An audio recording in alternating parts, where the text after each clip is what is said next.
Okay, everybody, if I could get your attention, please. We're going to go ahead and get started. So thank you very much for joining us here today. Startup UCLA, happy to welcome David Lee to come in for our speaker series. So we're really, really excited to have him here on campus joining us here. A little bit about Startup UCLA for those of you who are new to it. Startup UCLA is an interdepartmental group on campus that's designed to foster entrepreneurship for students and recent alumni and in the greater LA area. We do the events on a monthly basis. We also have office hours, and we run a summer Accelerator program, which happens to have a deadline of today. So if you're interested in applying into that program, you've got another less than 10 hours to go here. So anyway, we also have another program that's also very interesting. It's kind of like a passport to Silicon Valley to work at a startup this summer. So that'll be occurring. The deadline for that is next Friday, the 19th. So also a very unique experience that we're doing in conjunction with the UCLA Venture Capital Fund. So definitely another interesting thing to check out. I'd like to take a second just to thank our sponsors today. So the Dean of Social Sciences, who was our first backer of the program to really get things started. We also have the Vice Chancellor of Research here at UCLA, the Price Center at Anderson, and our outside sponsors, our lead sponsor, PwC, whose innovation group came in.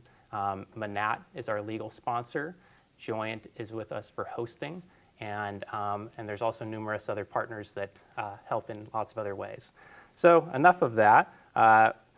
Now the reason we're here today. So David Lee is the managing partner at SV Angel, which I'm sure many of you guys know very well. It's one of the top early stage investment firms in the world. They count a number of major different companies as investments, but think things like Dropbox, Airbnb, Twitter, many others. So really have a phenomenal track record, and we're very lucky to have David with us here today.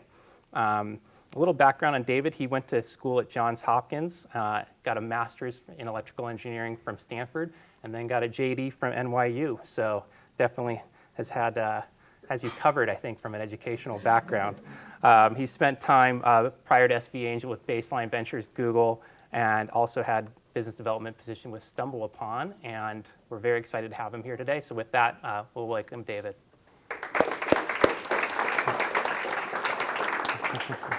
Wonderful. All right. And also, he also has a wonderful blog that you guys should check out. It's at daslee.com, and you can also find him on Twitter at David Lee.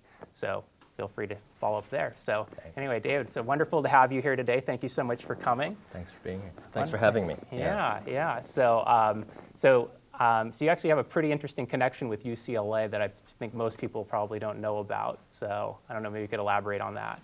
Yeah, sure. So my parents came to the United States in 1960 and 1962, and they came here for graduate school.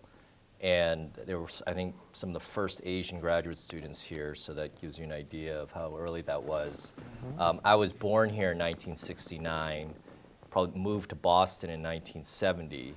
And so Los Angeles and UCLA was always this mythical place for me. And so the fact that, and then when I was around 20, I wanted to be a teacher or a professor. So to be in a classroom at UCLA, sort of 30 years later, 20 years later, is really significant for me. So I live in LA. I used to live in the Bay Area. My wife and I moved down. We have a 4-year-old daughter where my wife is expecting, and she will probably be born in the same hospital where I was born. So sort of life moves in full circle. So it's really special for me to be here. Yeah, and I think the greater LA area is also very excited about your decision to come down. So we're definitely happy about that too. So why don't we get started a little bit just talking about, we have a lot of college students who are in the audience here, and maybe you can take us back to when you were an undergrad, what you were thinking about at that point in time in life. Yeah, I mean, this was, I can say it now, I'm a lot older than I look. I'm 43, so this was back in the mid-'80s, that's when I was in college, and I was pretty apathetic in some ways. I wasn't quite sure what I wanted to do, and it was just sort of a choice was bestowed upon me that I would be, that, maybe the math and science, I was always better in math and science. And so I thought I wanted to be a professor, went to graduate school, realized I wasn't in love with the topic, even though I did like teaching.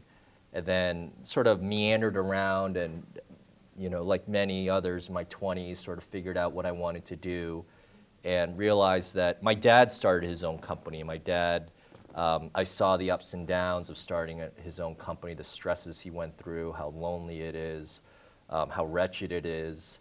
And I just said, I don't want to do that, but I do want to help the people who do that.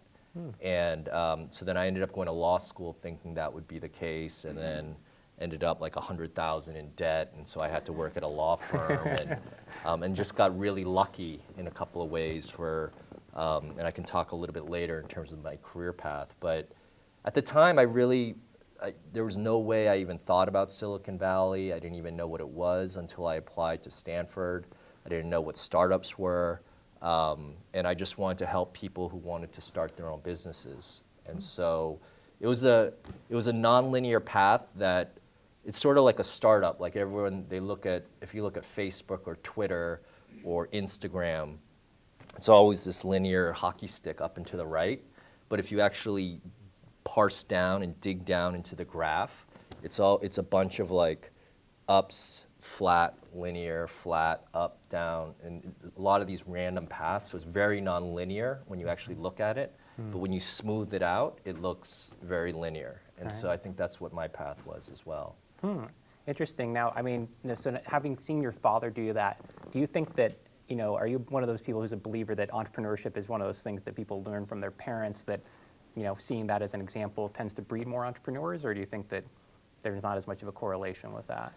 I don't know. I think it's, I try to stay away from, I think founders it's so situational, and it just depends on the person, it depends on their circumstances, whether there might be certain personalities that correlate well to startup success or vice versa, but I think that it's very hard to say that, because for every person who's tough, determined, brilliant, and it's successful, there are 500 people who are like that and not successful, who you don't read about. And so for me, I do think there are some common themes, and one of those common themes that I've seen in people who start high-tech startups is that the really good ones, you hear this story that's very organic and natural. If you hear, Mark Zuckerberg has talked about why he started Facebook, and he says, the world just needed to have this. They just needed to have this type of software. It was very clear that this was going to be the next platform, and this is what my buddies and I talked over when we were eating pizza, and we just built it. And starting a company just sort of got in the way of that. Right. And that's the same thing if you hear Jack Dorsey talk about Square or Twitter. It's the same sort of narrative. And so for a lot of for the high-tech founders, one of the things that I see is almost this impatience with the status quo. And so whether that's because of your parents, whether that's because of your jobs, whether that's because it's really hard to glean any generalization or correlations. Okay, interesting. Now, I know that you've also said that you feel like listening is a big aspect of being an investor, and being able to get those clues, but then also ask a lot of the right questions around that. How do you think that you were able to develop that skill over time? Yeah, I'm actually, and I'm not being disingenuous, I don't think I'm very good at it. And you can ask my wife, and and you can just tell the quality of the questions that people ask when it's a different level of listening and interpretation and follow-up questions. And some of the really great investors, every investor is going to ask, how big is the market? Who are your competitors? When do you become profitable? but very few ask the right questions. And I think the right question can reveal a lot. And that comes from listening not just to what they're saying, but also to the body language, to the interactions. One person that I pointed out was Michael Moritz, who's the Silicon Valley investor. He's started Sequoia Capital, and he's been known to have that ear and that eye. And same thing with Ron Conway, where you could just walk out after 10 minutes and you could just say, "I'm investing." Yeah. And even then, for every person where you say, "I'm investing," there are 10 others where you say, "I'm investing," and they don't turn out to be successful. Right, right. Yeah, I think that the company's being so early stage, and the fact that you don't have that track record to point to, there is a lot more art in it, and Yeah. having to just look at the person and just read them to a certain Yeah. degree, and it's a very interesting space in that regard. But I know I jumped a little off track. So you got your law degree, and you said, okay, I'm going to go up, I'm going to pay off my $100,000 of debt, and go out there. Was it then that you went to Google after that? I worked at a law firm for 4 years, and then was completely miserable, average attorney, barely average, and just like, but even there, I felt like I was learning, like the sort of micro choice that I made was I wanted to start negotiating as soon as possible. So I'd much rather negotiate a $100 deal for a client than work as the 6th person on a 7-person team for a $100 million transaction where you're just literally proofreading. And so I try to pick up some skills that would be transferable, and then applied to Google. I applied 4 times, and to the point where the 4th time I went to New York. I was in New York. I went to the office, gave him my resume, and I was escorted out by security. And so. So that thing of being persistent but not quite knowing when to go I just didn't there. know, Yeah, and yeah. I was like, I figured I just wanted to make sure they had my resume. And then from there, and this is what I can talk about a little bit, I joined Google when there were 1,500 employees. And for people who say, oh, wow, I won't go to Airbnb or Dropbox because it's too big, I think people confuse size and growth. And you could be at a 3-person startup that's doing very well, that's not growing. And you could be at a 2,000-person company and it's growing like a rocket ship. And you always want to go where it's growing. It's that simple. And you want to be in a high growth market. I just think you learn a lot more. And that, as an example, I mean, I was there were 2,000 people, and then I said, okay, I want to do something more business oriented. I want to get out of the law. And it took me 2 meetings, meeting with my current boss and meeting with my future boss.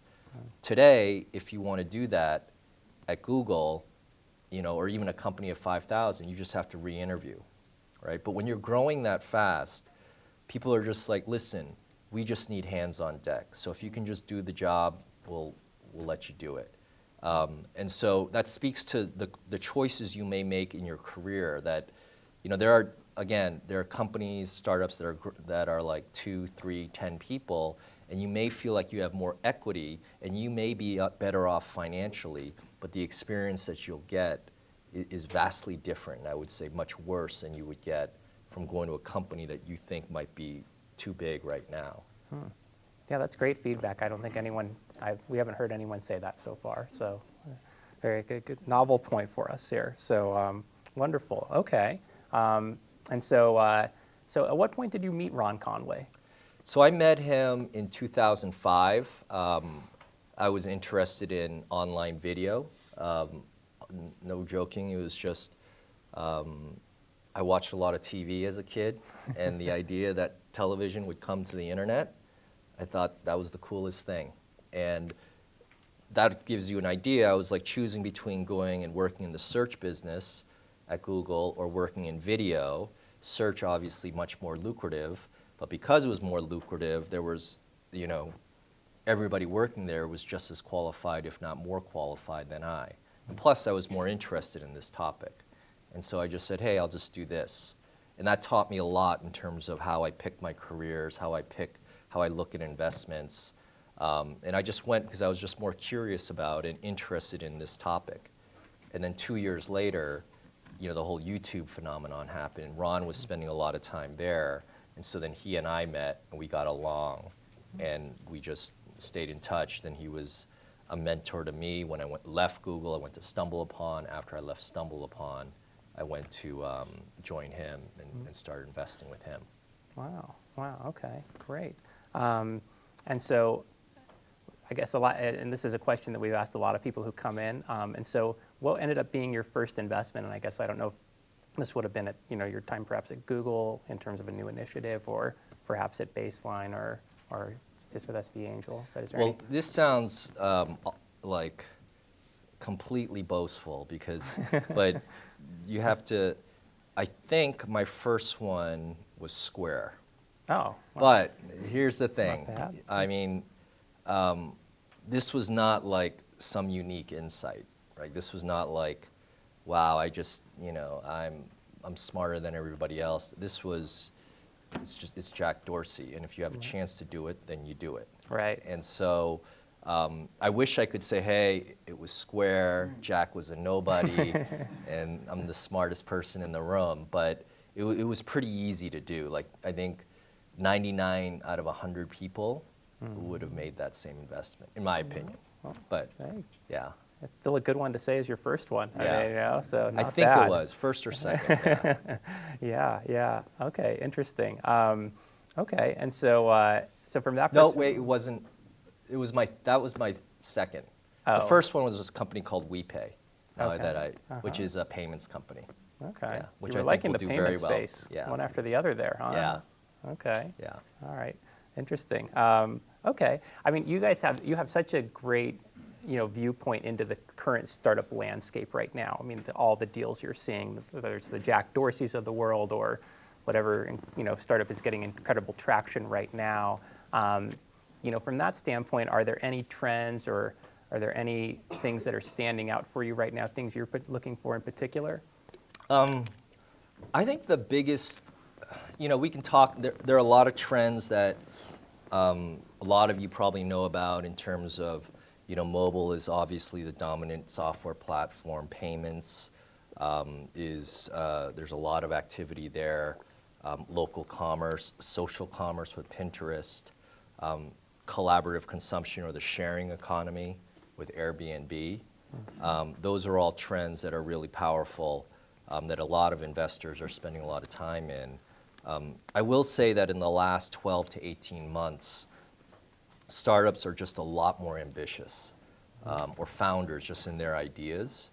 And if you look at some of the, we've invested in 3 or 4 companies that are trying to innovate in the healthcare space, and that's because of the Affordable Care Act and Obamacare, which has created a lot of openings for software startups. If you think about it, basically there's a federal law that in 10 years, all hospitals have to digitize their records. And right now, 2% of all hospitals do that. And Obamacare, as I understand it, basically creates incentives for you to digitize your records. So they're basically paying you for what you should be doing. So that's a 50x increase in data created. And so that to many entrepreneurs is a startup opportunity, because once you digitize the data, that's for the first time, you have software can be applied to it. And so whether it's trying to focus on problems in healthcare, whether it is drones, you see startups doing drones, whether it is startups doing 3D printing. A personal favorite of mine is in the area of bioinformatics, which is just applying software to biology.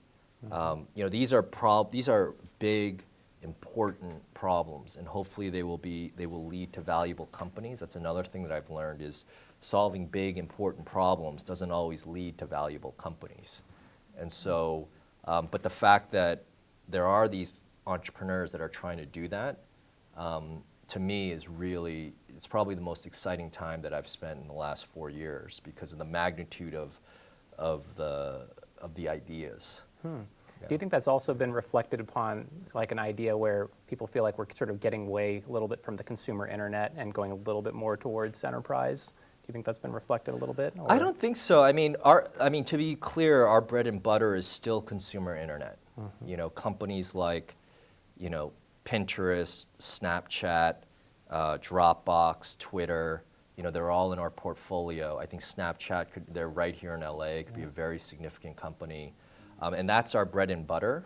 And so there's been some discussion, hey, is there too much in consumer internet? Should it be enterprise? And I never believe in that. I mean, I always believe, hey, you know, it's like, I think I'm stealing this from Mark Zuckerberg. He said it's like fashion or music or, you know, it's always going to be, people are always going to want consumer internet or consumer products. But I do think it is the fact that technology is now, there are certain external factors that are making these big problems more accessible to founders. So for example, I mentioned bioinformatics. Bioinformatics is a field where, you know, in the mid-1990s, President Clinton said, you know, we're gonna sequence the human genome. And this is a multi-billion-dollar effort. And the cost, and that what it is, every human, they basically have 6 billion bits in their body, and it's just mapping it out. It's just a big data problem. I mean, big data, it's one of the biggest buzzwords around. And to me, it's two things. It's taking messy data, cleaning it up, and structuring it. It's basically creating a phone book of all the people in the world. You know, the phone book is structured data. That's big data. And the second is analyzing it. So every single tech breakthrough, or many tech breakthroughs, you see it's two things. You have cheap, abundant data and new ways of measuring and analyzing it. So back to the idea of bioinformatics. So the cost of sequencing one's genome was falling like Moore's law. You know, whatever, it's twice as, your computing power is going to double every 18 months. In 2007, for whatever reason, the cost of sequencing one's genome started falling 5 times faster than Moore's law. So in 2007, it cost $9 million to sequence your genome. Today, it costs $7,000. 2 years, it will be $500. And once you're able to do that, and that's why scientists are now able to see that cancer is effectively, you know, it's a huge genetic mutation. And they're able to see that, hey, you know, the same drug, we shouldn't think about cancer as part of the body, like lung cancer, brain cancer. We should just think about it in terms of tumors, because they have the same genetic mutations, or there's high correlation there. So some people who have lung cancer, they're taking the same drugs that maybe were given for lymphomas. And so that sort of breakthrough is software driven.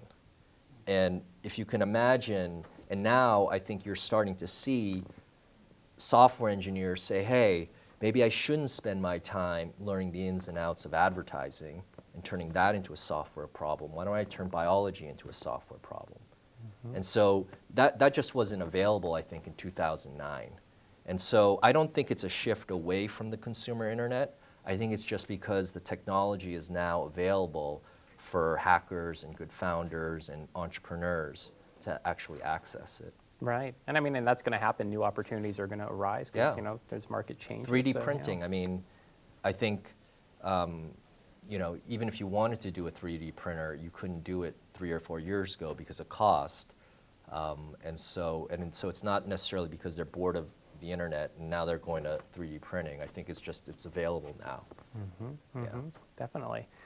You know, when we were talking about, you know, Jack Dorsey, and so we'll put him as, you know, the person who has this incredible experience level and sort of someone you would always want to bet on. You know, and we have a lot of very young entrepreneurs, and a lot of times I tell them that the great equalizer for them is if they can get traction and they can then show that. How do you evaluate a younger entrepreneur, say, versus, you know, someone like a Jack Dorsey, where they have that incredible experience and background? For me, I think I always start with, I mean, the question I always ask is, you know, of all the things, why this? Like, tell me how you got here. And I mean, I'll ask it in different ways, but I think the advantage of, you know, presumably younger entrepreneurs who are here as students is that, you can do whatever you want, and you can generally build for yourself. And so what I really look for, of course you look for traction, especially now when the software tools are available where you can reach users almost for free. But I want to understand, what do they know or understand that others don't? Like, what is it about them? And so, for example, getting back to the whole bioinformatics angle, we just invested in a 22-year-old founder, and he said, I used to sneak into the labs at Duke. You grew up in North Carolina. In the same way that Michael Jordan would try to sneak and I would sneak into the labs to do these problems. And then I went to college, I dropped out of college, and then here's what I'm doing. And the arc of the story was just very authentic. Even when you hear Jack and you hear why he started Twitter, and of course it's a story that now he's told a lot, so he can add different spins on it. But it's always something that's very, it just rings very true. And so that starting from your own itch, doing something that means something for you, because then you can build for yourself. You don't have to do market research. The important thing, though, is that even though that's might be sufficient to get an investment from investors, there are like hundreds of people who build for themselves. There's maybe one person like Jack Dorsey or Mark Zuckerberg or Steve Jobs who turns out their itch is an itch that billions have, and they understand the human experience and just in a way that's different than other people.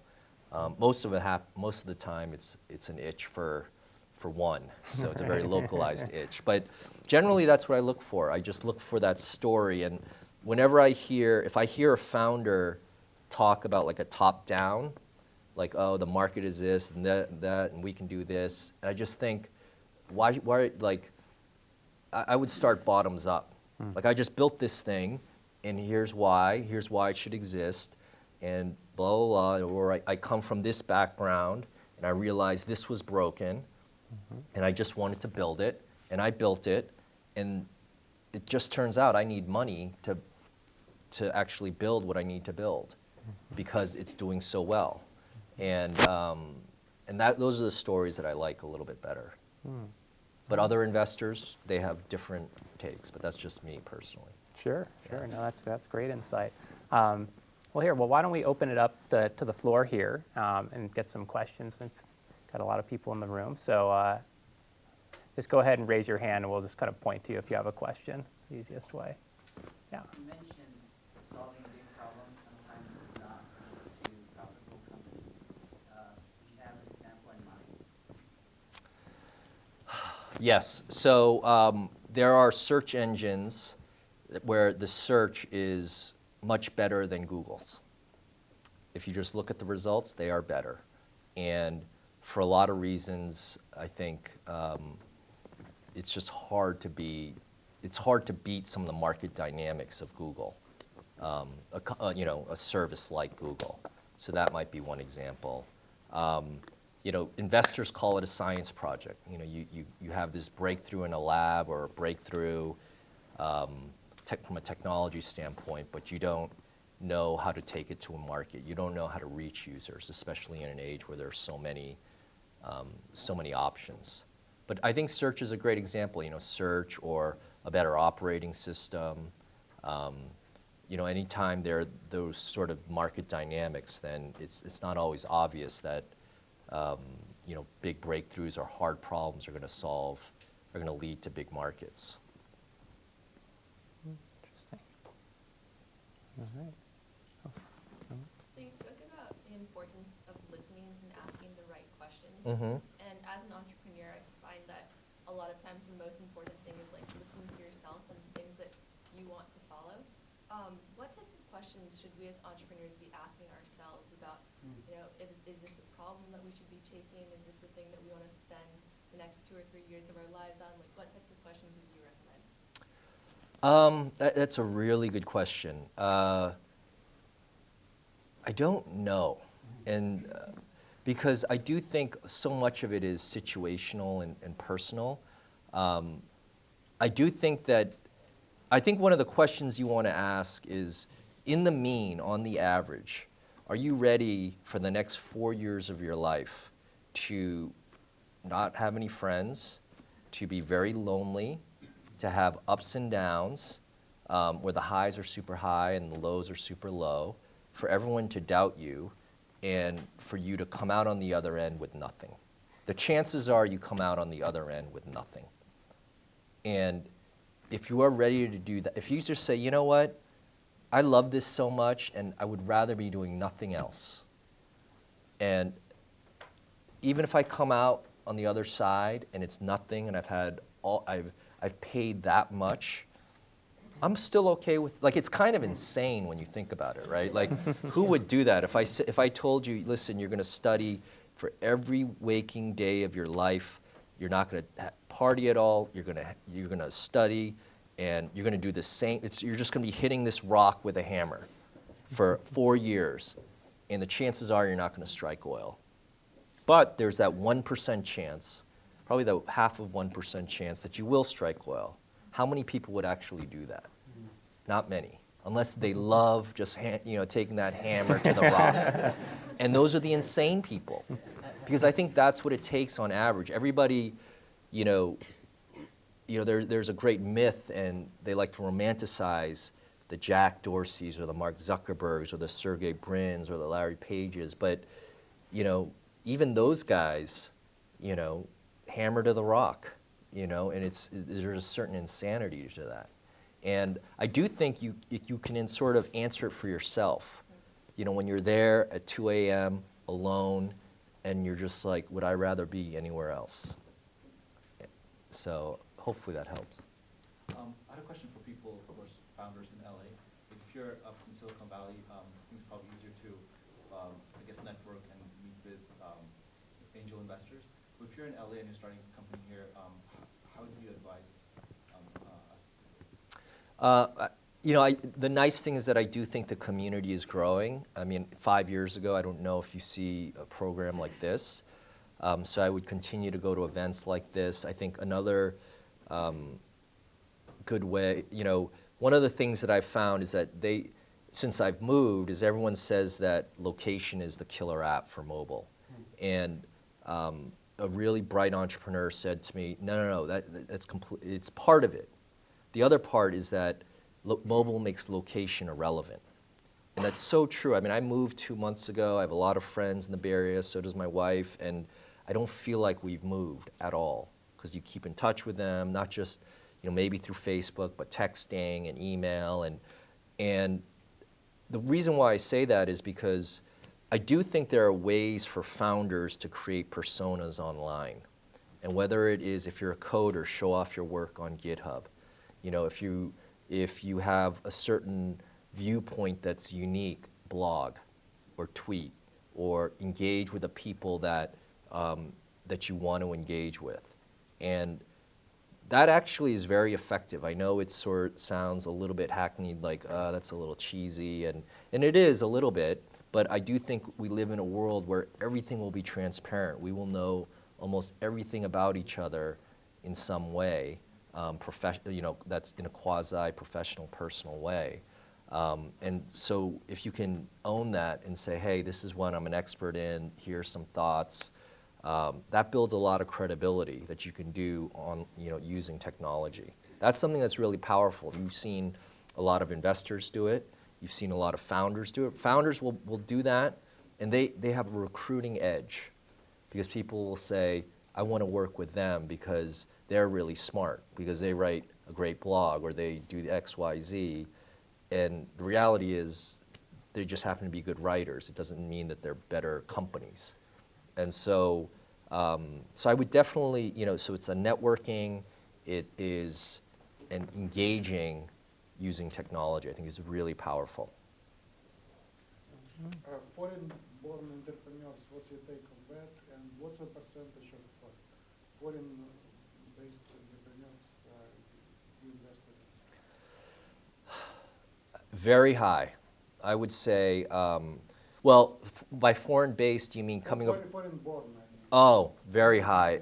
I'd be shocked if it wasn't the majority. I think, I think it was a partner at Sequoia Capital who talks about, you look at all the great tech companies and resounding majority, if not like 95%, are all started by first-generation immigrants. And so, unfortunately, you know, and you've seen what some of the tech leaders have done with trying to reform some of the immigration issues. Hopefully that still remains a core strength, but if anything, that is that is a plus side rather than the minus side on the ledger. Yeah. You know, the world of VC investing is a bit of an enigma for a lot of people, and I'm curious, like, what's a typical day for you? Sure. It's different because I mean, I don't really, what we do at SV Angel is a little different than most because we invest in more companies, and our style of working with companies and adding values, or how we try to add value is a little bit different. But for the most part, pretty similar, where a third of the week is looking at new companies, maybe a third of the week is working with our portfolio companies or helping the portfolio companies. And then a third of that is related to the first two categories, which is working with our partners. So, I mean, the way I think of any tech ecosystem, there are really three networks. The first network are the founders. They're the engineers, they're the designers, they're the business people. The second network are the investors. They're the money people. They put in the money. And then the third network are the corporate partners, which is, you know, half the people in the room who want to start companies. At some point, you're going to need a business development deal with a partner. And so I probably spend, you know, a typical day might be, we get 5 new opportunities a day, and we have a team that looks at them. And so maybe an hour I spend going through new opportunities, maybe a couple hours I spend on the phone talking to partners and helping companies. A couple hours at lunch. No, I'm just kidding. No. And then maybe 4 hours on email, doing back and forth. And then it's really a nonstop profession, and you just have to love it, because if you're not there at 9 p.m. talking to a founder, you know that somebody else is. And so, so you almost have to keep their hours. But a lot of it is, and there are different styles of investors who add value. What we try to do is, you know, I'm of the belief that the founders really need 3 things. They need domain expertise, they need doors to be open, and they need confidence. And at this early stage. And so for us, it's about, hey, what are you doing? Who do you need to speak to in order to take your company to the next level? I probably spend at least 20% of my time on like M&A and helping companies at this point, because there are enough companies that are going through an M&A cycle, of just helping them shepherd them through that process, and then also probably any 25% helping them raise new financing. So that's in that 4-hour email block. Yeah. Just a quick thing, on those 5 companies that come to you, are they vetted before they get to you? Yeah, they're usually, I mean, I hate to say this, it's basically they come from referrals. Yeah. Yeah. What's the one thing that LA's scene needs to sort out so we can be on par with Silicon Valley one day? It's a good question. This is I don't know if there's one thing, but if you look at every great tech community, the one thing they have is a role model. And so I do think that it's very important for, you know, an entrepreneur, and I come from the technology world, so it'll be a tech entrepreneur who builds a tech company in LA, and they are seen as a role model.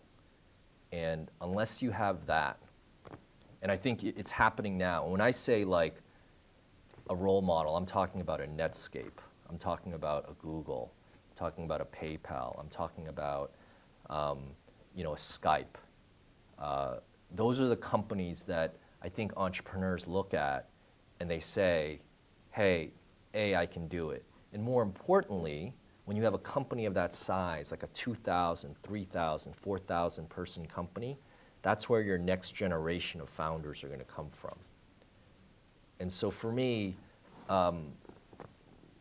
it's all about how do you help the companies now, today. There's a company called Factual, there's a company called Fullscreen. There are these companies that are built by engineers.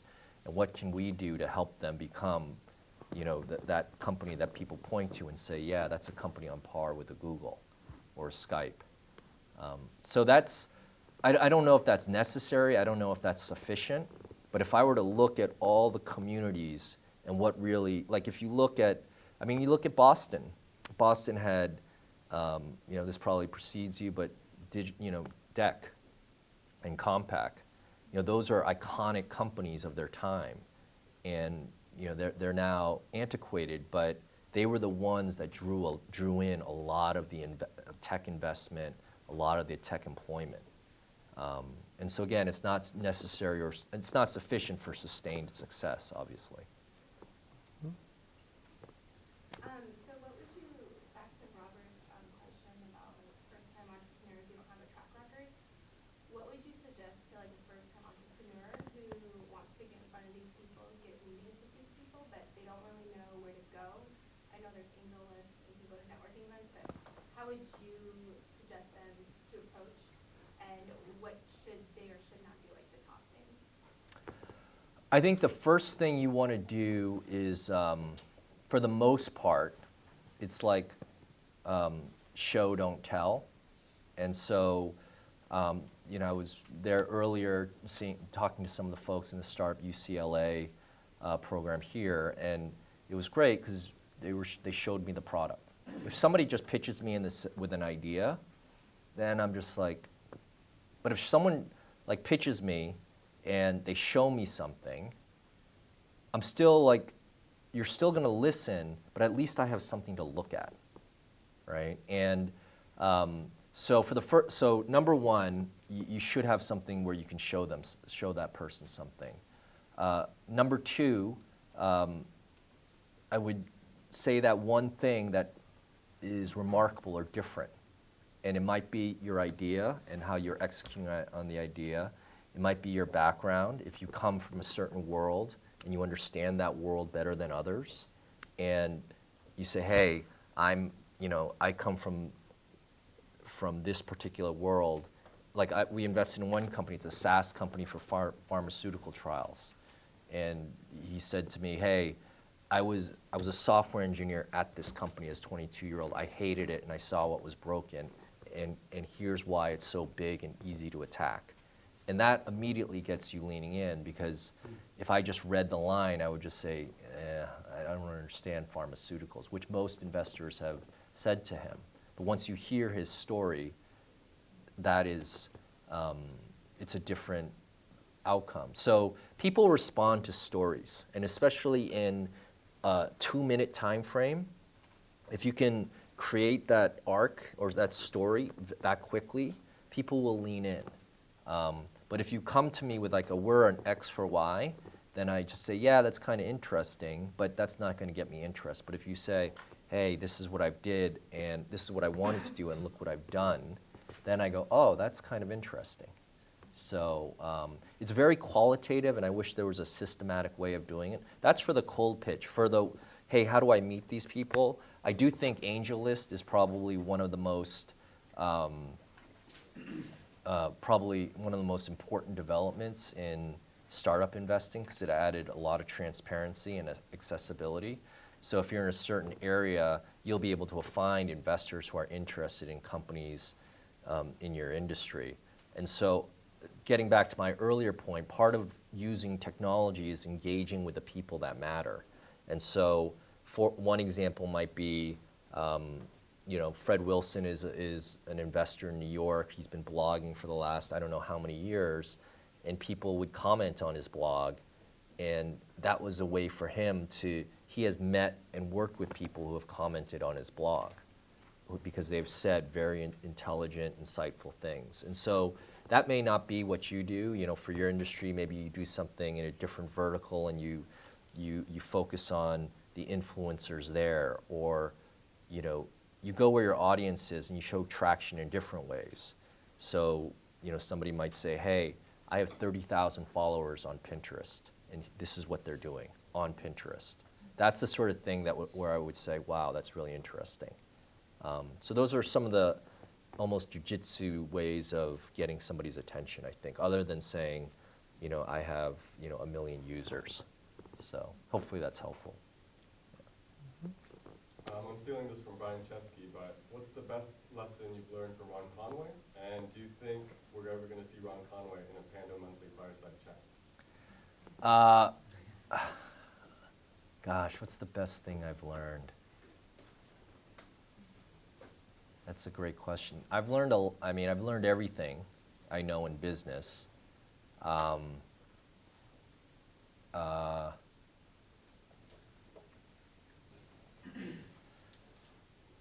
think the thing that I understood,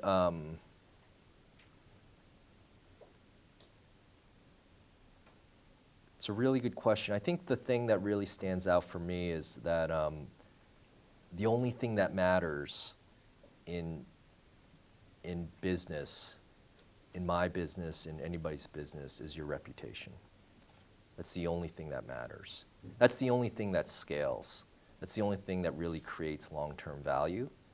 And in a way, he was way ahead of his time, because getting back to my earlier point, I do think we're headed for a world where everything that you do, every decision that you make will be out there and will be known.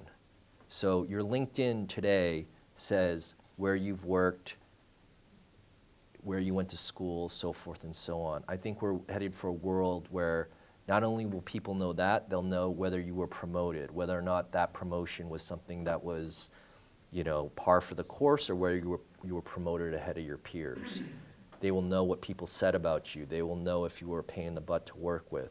As an investor, they'll know, are you founder friendly? As a founder, they'll know, are you honorable? Do you work hard?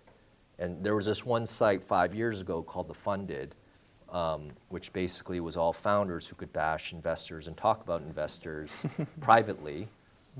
And I think we're headed for a world of that, for everything. And so the only thing that you can build and create and hold on to that scales, I think, is your reputation. And so it's very simple, but it's not easy to do that over and over and over again. I mean, I've seen the guy do it in a way that all the little things it takes to do that. I mean, I don't do it nearly as well as he does. Because it's just really, really hard to do. As to his schedule, I don't know. I mean, we're investors in Pando Daily, and so would love to see him there, but the guy is always traveling and working. Very busy schedule. Yeah. Are hardware-based startups harder to get funded? I would say that they're easier. I think that is a really not as hard as 2 or 3 years ago, but certainly maybe a little bit of skepticism from investors. You know, with the Kickstarter movement, with other sites that have gotten successful. I mean, one of the nice trends is that, and one of the trends where we're focusing on is you'll see founders, startup and software folks who are able to hack hardware. So if you think about what Google did with their data centers, basically, you know, Google's competitive advantage, one of their competitive advantages is their infrastructure. And effectively what they did is they took commoditized hardware and hacked away at it with their software. And so their costs were much lower than their competitors, and the performance was better.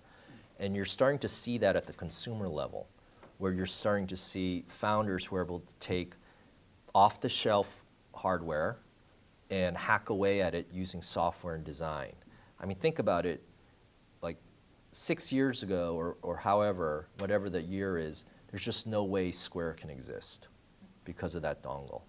It's too expensive to make, it's too hard to make, you can't design it that way, and so forth and so on. Now, I don't know how much it costs in the Apple store, maybe 20 bucks, 10 bucks. But that's an example of a hardware company, you know, and you're just going to see those costs plummet. And so there are definitely open questions as to how it's great you can make 5 things, but how do you make 500, let alone 5,000, and then deal with returns? But if you see companies like Nest or SmartThings or Locatron or Boosted Boards, I mean, those are all startups that deal with hardware. For sure, that's an area that we look at. Whereas 2 or 3 years ago, we wouldn't even open the PDF. We'd just say hardware and go move on. And so, but hey, 3 or 4 years ago, or maybe 5 years ago now, 5% of our portfolio was in New York. Now 25% of our portfolio is in New York. You know, before 2007, we just wouldn't invest in a mobile company, and we weren't alone. It's just too hard. And then the iPhone changed things. And now now mobile is software, and it's not dealing with carriers and handset manufacturers. So hardware is definitely an area that we're looking at. We'll take 2 more questions. Yeah. As you mentioned, I mean, you just brought up Kickstarter, and it gets me thinking, you know, there's a lot of changes happening on kind of the funding side. And so I'd love to get kind of your just thoughts on some of those trends and how that's changed, entrepreneurs as they're looking at, traditional, angel investors or more of the crowdfunding models. And then also, with that, what are the considerations that you would, advise entrepreneurs on as they're evaluating some of these new options? Yeah, that's a great question. I think I mentioned AngelList earlier. I think that is the first of, I think the Jobs Act, which AngelList was a huge catalyst of, I think the crowdfunding movement to me is probably, I can't understate its significance and how I think startups will get funded. You're already seeing it. I think 6 or 7 years ago, if startups wanted to start something, I bet half of them didn't know what equity financing was. And now a 19-year-old kid, I can say that because it's half my age, or less than half my age, walks in and they know it better than I do because they've read all the blogs. They've talked to all their friends. And so, or how to get to product market fit. They'll know what to look for. And so in a lot of ways, where they get their money is maybe not as important as it was 5 or 6 years ago. The flip side of that is it takes an incredible amount of self-awareness to understand where you want to go and where you may need help. And so, people talk about how much value can you add in the first 18 months. I kind of, the analogy that I use is like getting into shape for the first time in your life. Like you can go online and you can okay, this is exactly what I need to do. This is what the magazines say. This is what I need to do. But there's nothing that beats a personal trainer that's there, that they may not tell you anything insightful. They may not, be a genius, but they will tell you when your form is off a little bit. And they'll just keep you on track. And so I think that mentorship and that coaching, if you will, in the early stages, that's what you get with some of the more professional investors. But you could also make the counter argument that maybe that's not as important, and that's where crowdfunding can come in. Where for some products, what's more important is getting an ardent community behind your product, and you can listen to them because that will guide where you take your service and company. But I'm hugely bullish, and we're investing in a lot of companies that are focusing, that are doing that, because it's really disrupting 2 laws that were created in the 1930s, which basically said, hey, we don't want Polly Ann in the middle of America making dumb decisions and losing his or her money. And that was in the 1930s. And so, yes, people are always going to make uninformed, ill-advised investment decisions, but the flip side is that they have infinitely more information. Yeah, so it's exciting. All right, the last question. piggyback on the traction conversation just a little bit earlier, does your investment thesis typically demand some sort of early traction, or do you have any advice for companies where some of that early traction maybe is next to impossible? Like our company does mobile augmented reality, and we're developing for Google Glass, and the consumer platform isn't even out yet. So, you know, our pitch is a little bit different than somebody that could actually generate that. Yeah, I mean, again, I think it's so situational. I think it's, for me, it is, I look at data and I try to listen to the person's story. And so, like, for me, I try to look at, somebody tells a story, then they explain, you know, and they show numbers that support that they're actually sort of validating their hypothesis. So it might be, hey, I've tested this with 500 users and 200 are coming back, you know, and they're not all my friends, you know, and this is what they're doing on the site. And that's when you can see the unique behavior and you go, wow, that's really interesting. For something like that, where it's just a breakthrough technology, sometimes it's just the wow factor. You know, we invested in a company called Bump, and he did the bump, and I said, we're in. You know, it's that simple. Because you can just think of all the different ways that where you can take something like that. So a lot of that, I think, depends on the investor. There are some investors that really like that forward thinking, hey, this is, you know, there's one company recently where you can change, you know, something like drones. You know, I'm going to build a drone, and this is what the drone's going to do, and da-da-da, and I'm this far from building it. And so much of it depends. It will be a harder sell, but that's where you want to find the investors who have had the track record of investing before their time. And that's where you want to spend your time. I think companies like that, I think a lot of founders, I think they make the mistake of not segmenting investors and figuring out who they should pitch. Because there are some investors that no matter how good your story is, they're just not investing. There's a lot of investors who turn down Google. You know, a lot of investors who turn down Facebook. And it's just because they wouldn't invest in something like that. So I could probably take one more. Oh, okay, all right. Can you give a story or an example of the difference between being persistent and annoying? Because no one will tell it to your face, you know, but Do you mean as him being like the person hearing the persistent or annoying person? yeah. I think, first of all, I would err on the side of being annoying if I were a founder, because it's like, what do you lose if Ron Conway thinks you're annoying? It's like, yeah, I guess it's a little bit, but it's like the flip side is he may think I'm persistent. So if I were to err, I would. But there are times when I have invested after saying no, because there's one example in particular. I said no, and then the founder texted me. He said, here's why saying no was wrong. And da-da-da, and I'm like, and so one part of it was his tone and his approach. One part, and I liked him to begin with, and so he was kind of over that hump. But he also came back with data. So if you are persistent with data, or again a story, I think that is very effective. But if you come back and just say, no, I think you're wrong because it's not a crowded market, and I'll just say, I just gave you an example of 5 companies, you know, without even thinking about them. Like, I think it actually is a crowded market. But if you say, hey, it is a crowded market, but this is what we do that others don't do. And granted, I'm pulling this sort of out of thin air because that's a sort of dialogue that you hear that dialogue a lot between investors and founders. But I think the difference is very hard to pinpoint.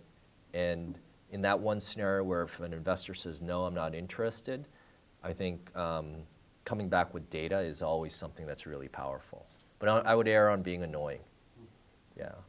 I thought you were going to say, how did he get my phone number? Yeah. Yeah. Just kidding. So, Yeah. all right, well, wonderful. Well, thank you very much for being with us today, David. It's a pleasure for you. Thank you.